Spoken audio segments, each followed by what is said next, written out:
everyone. Welcome back to a new session of Banks Wants You to Know, your source for financial discipline and literacy. Have you ever been in a position where you're going through your account, you're just combing through all of your transactions, you see your balance, and then you just think to yourself, where did all my money go? I bet you've probably thought the money disappeared, or the bank or the bank stole some of your money. They put it somewhere that you can't see it. But the truth is, hey, you might have just swiped that debit card one too many times, or made one too many online purchases. Simply put, too much money was spent, and now there's that unfortunate feeling of desperately waiting until the next payday to get some of that cash back in your pocket, or nowadays, money back in the bank, in your account.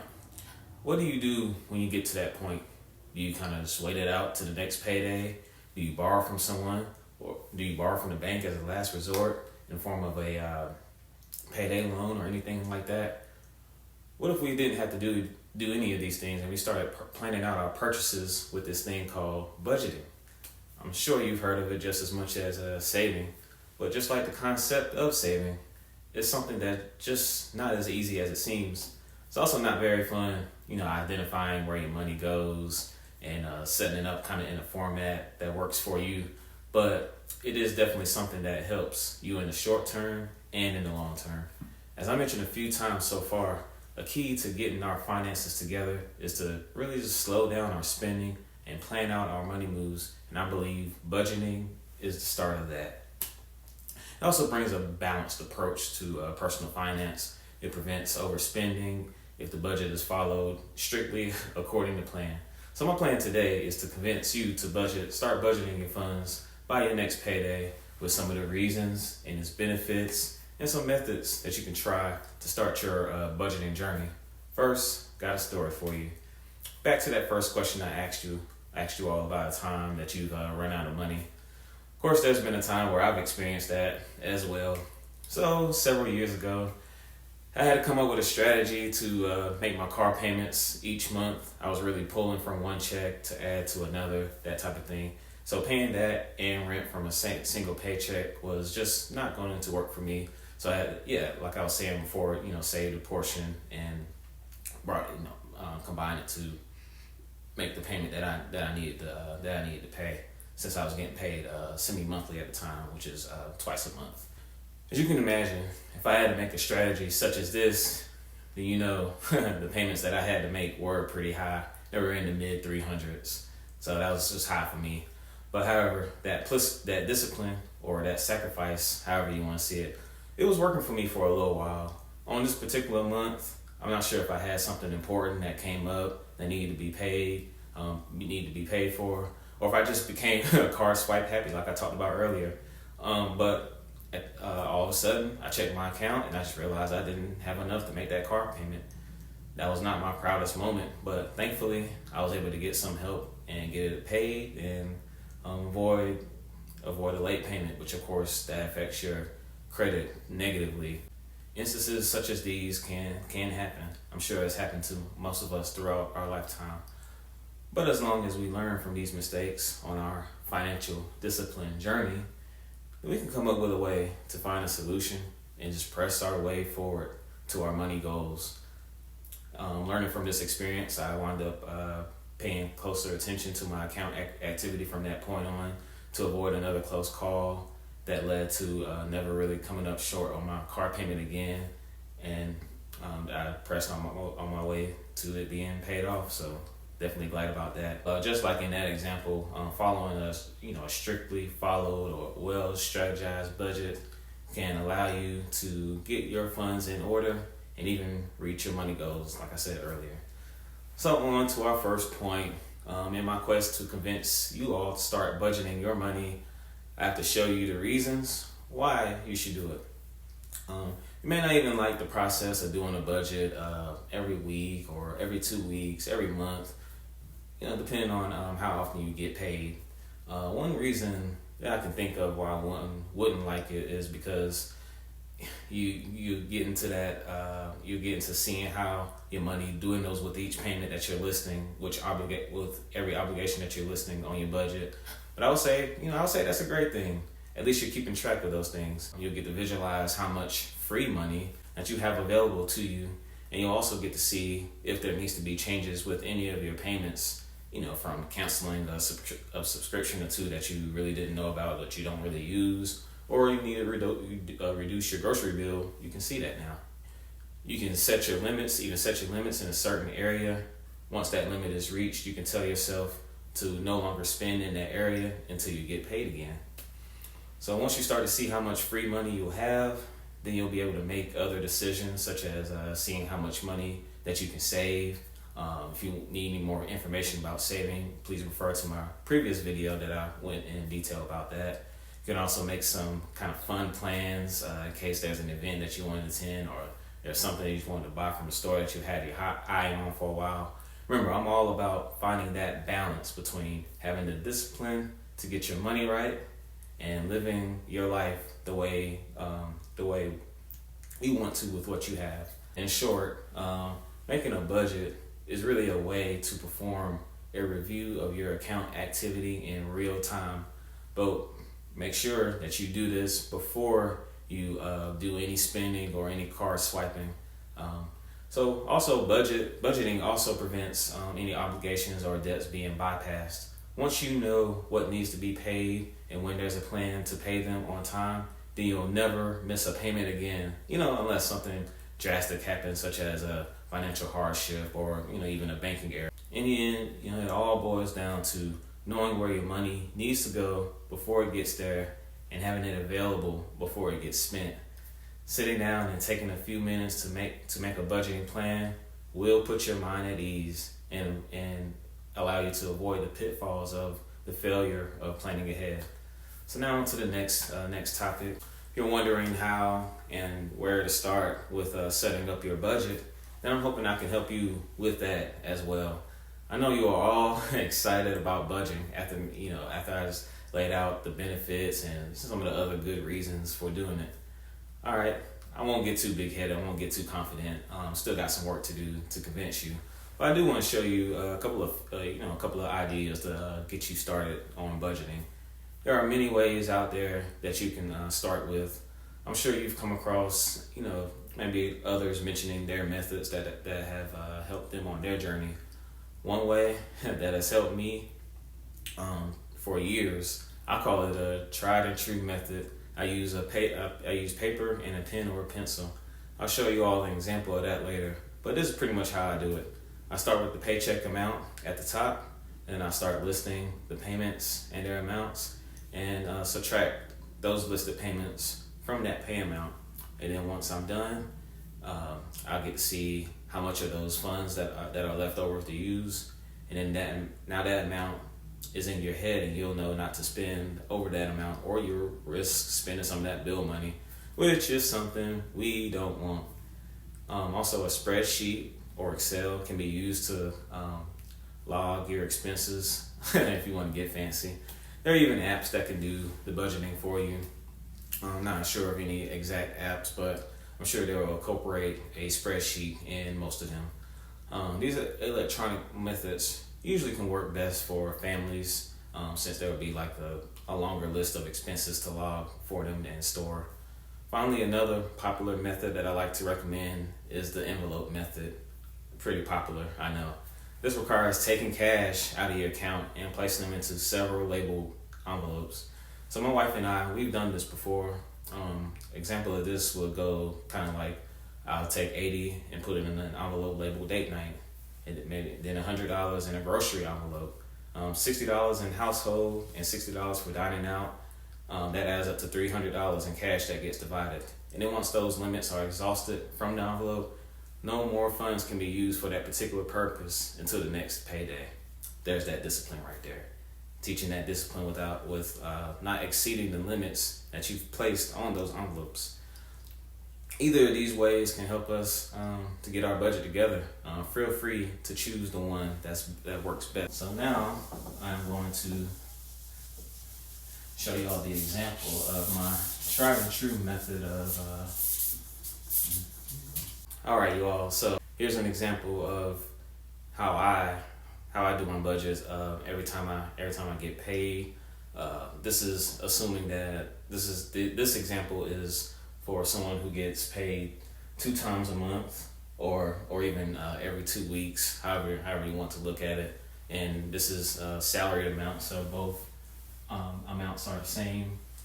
So let's say for you get your, let's say on the 15th of let's say on the 15th of January you got paid $1,500, and your car payment is $400, and then you're making your credit card payments of $250.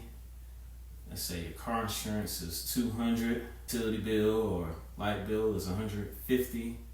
And this is one thing I like to add. If you're getting, even if it's not necessarily a bill, but if it's something that you're getting on a consistent basis, that's something for you, I like to put that on the budget as well. So for me, it's haircut. Let's say that's $50.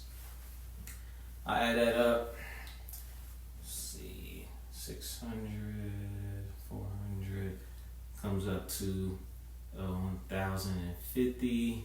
I'm gonna swing down here. If I subtract the total amount from the amount of your obligations, that comes out to $450. Now with that $450, this is where you could either you can make your moves, where you pull this out in cash and start using the envelope method, or you could move a certain amount that works for you into something like savings.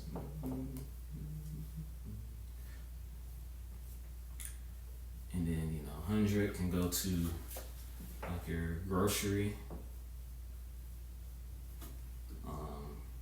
and then 50 going to, let's say, household.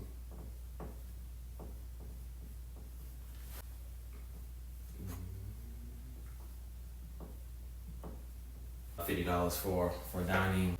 You wind up with all of that money. All that money does not have to get used. You'll have some. In this case, we have a little bit left over. I like to call it, just like how hotels will call it, incidentals, just in case something will come up. You can either leave it in your account, or you can add it to either one of these uses, anything like that. So there's the first check. Let's move over to the second paycheck. Almost the same thing. Let's say you have to pay $1,000. For most, it may not be as realistic. And let's say 100 for your phone.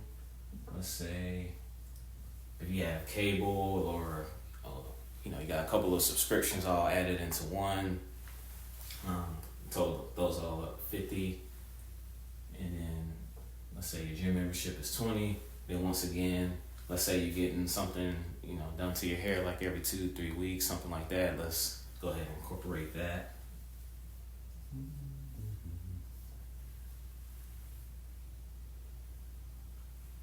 So that adds up to 1,220 of your obligations from your second check. Let's say second check you got paid at the end of the month, so usually mortgage is due at the beginning of that next month. So these are things that you can take care of at the beginning of the month.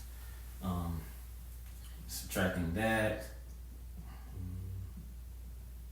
you can put a minus sign here if you like, since these are debits. This is like a credit.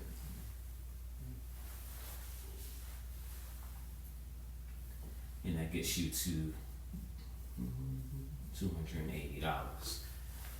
And you can do the same thing over here. For this example, let's just say you got less that you're paying here for things. So let's say you're okay, I'm able to pull out $200 for saving. So I'm not going to pull out any saving for here. This will be the savings for the month. So I'm going to do some of these other ones. Same thing works here. and I meant to put out, dining out. That's what I meant for here.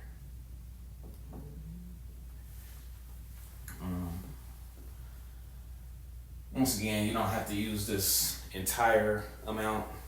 That leaves you with $30 for, never know what could come up, incidentals, that type of thing. You could leave it in your account, or you could, say take 10, and let's say you have friends that you have a friend's birthday dinner or something like that, and you're going to a little bit of a better restaurant. You want to add some of this or all of this to dining out, then you can. It's just the result of doing budgeting like this. Leaves some flexibility in there for funds that are left over. So I definitely recommend doing something like this, just to kind of see where your money is, how much of that free money that you have left over, and really you can just go into multiple directions with that. All right, so if you want to avoid that awkward situation of having your card declined at a restaurant or a store, or you're going through your account only to discover there's barely any money left, or we'll do what I've done. Like, I spent too much money too quickly and now I can't make a major payment. First step to avoid all of those situations is setting up a budget like this that you're comfortable with using. It does take commitment to the process to get the best results. The best thing to me about this principle of personal finance is it doesn't take long. That only took about 5 minutes. As long as you're taking the time to assess your finances, you're making a major beginning step to getting those finances all the way together, which brings me to the verse of the day, Proverbs 16:3, which says, "Commit to the Lord whatever you do, and He'll establish your plans." It's another proverb for you all today that we can apply to our finances. So guess what? We can get the Lord involved in our finances too. Just as how we can ask for His wisdom when it applies to us saving our money for certain things. That same wisdom He gives can also apply to us starting our budget. Just imagine yourself, you're praying, talking to God about getting your finances together. There's that commitment in the first part of the verse, and then He leads you to a budgeting plan that could lead to smarter money usage, such as giving to charity, getting a loan paid off, or having enough savings for a rainy day. And there's His established plans. It really just goes for anything in life. The result will always lead to something better than expected for you. Also wanted to mention, if you do tithe, I also like to include tithes in here as well, just to make sure those are incorporated in your budget. You don't want to miss that, and then all of a sudden your tithes are getting spent, and you're not able to make it for that pay period. So make sure to watch out for that. Just any other consistent payments that you're making per paycheck. Make sure to list those on there, and I believe you all will be good to go. I just want to thank you all for tuning in to this session of Banks Wants You to Know, where financial discipline leads to financial success. If this information was valuable for you, or if I convinced you well enough to start something that I mentioned today, then please like this video and subscribe for more financial content that focuses on the basics, biblical principles, and balance. Also, please share this with someone you know. Thank you again, and I'll see you all next time.